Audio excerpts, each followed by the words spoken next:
Assalamualaikum warahmatullahi wabarakatuh. Halo teman-teman, di sini saya akan menyampaikan materi tentang karakteristik pembelajaran IPS, MI atau SD. Baiklah, mari kita lihat agenda atau rangkaian acara hari ini. Yang pertama ada perkenalan, yang kedua penyampaian materi, dan yang ketiga penutup. Baik, memasuki acara yang pertama yaitu perkenalan. Perkenalkan, nama saya Rizka Dwi Kartikasari dengan NIM 1262052121122 kelas PGMI 5D. Memasuki acara yang kedua yaitu penyampaian materi tentang karakteristik pembelajaran IPS MISD. Yang pertama, karakteristik pembelajaran IPS. Karakteristik pembelajaran IPS merupakan teori bagaimana membina kecerdasan sosial yang mampu berpikir kritis, kreatif, inovatif, berwatak, dan berkepribadian luhur, bersikap ilmiah dalam cara memandang, menganalisa, serta menelaah kehidupan nyata yang dihadapinya. Oleh karena itu, para pendidik dituntut untuk mampu merangsang dan merencanakan pembelajaran IPS sedemikian rupa melalui pemahaman konsep dengan memperhatikan prinsip dan karakteristik IPS itu sendiri sehingga tujuan pembelajaran IPS dapat tercapai. Berikut ini dikemukakan karakteristik IPS dilihat dari materi dan strategi penyampaiannya. Materi IPS. Materi IPS digali dari segala aspek kehidupan praktis sehari-hari di masyarakat. Oleh karena itu, pengajaran IPS yang melupakan masyarakat sebagai sumber dan objeknya merupakan suatu bidang ilmu yang tidak berpijak pada kenyataan. Ada 5 macam sumber materi IPS antara lain.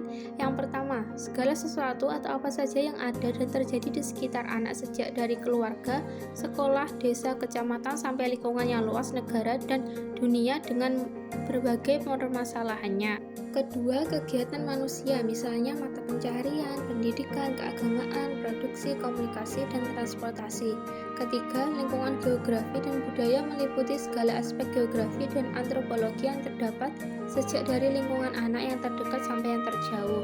Keempat, kehidupan masa lampau, perkembangan kehidupan manusia, sejarah yang dimulai dari sejarah lingkungan terdekat sampai yang terjauh tentang tokoh-tokoh dan kejadian-kejadian yang besar.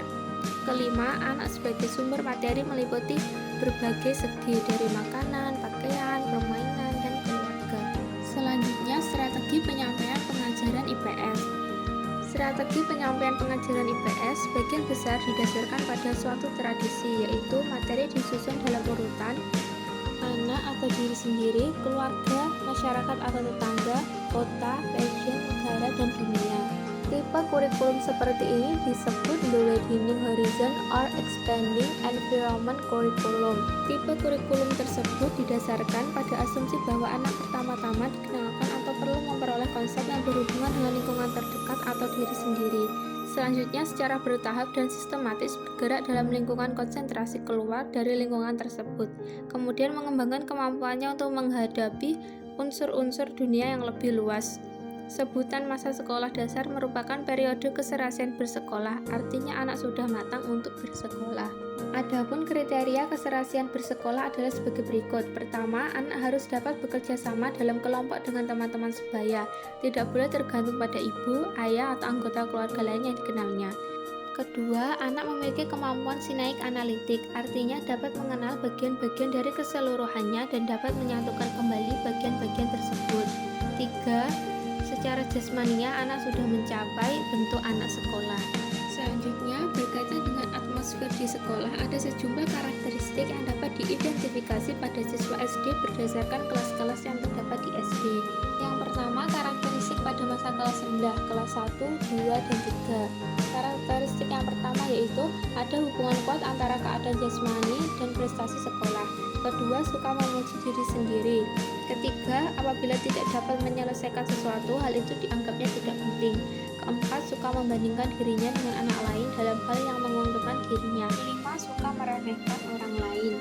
Pembagian yang kedua yaitu karakteristik pada masa kelas tinggi, kelas 4, 5, dan 6. Karakteristik yang pertama, perhatiannya tertuju pada kehidupan praktis sehari-hari. Dua, timbul minat pada pelajaran-pelajaran khusus. Ketiga, ingin tahu, ingin belajar, dan realistis. Keempat, anak memandang nilai sebagai ukuran yang tepat mengenai prestasi belajarnya di sekolah. Baik, itu tadi penyampaian materi. Untuk acara selanjutnya yaitu penutup. Bila ada salah kata, saya mohon maaf. Thank you for listening and watching. Wassalamualaikum warahmatullahi wabarakatuh.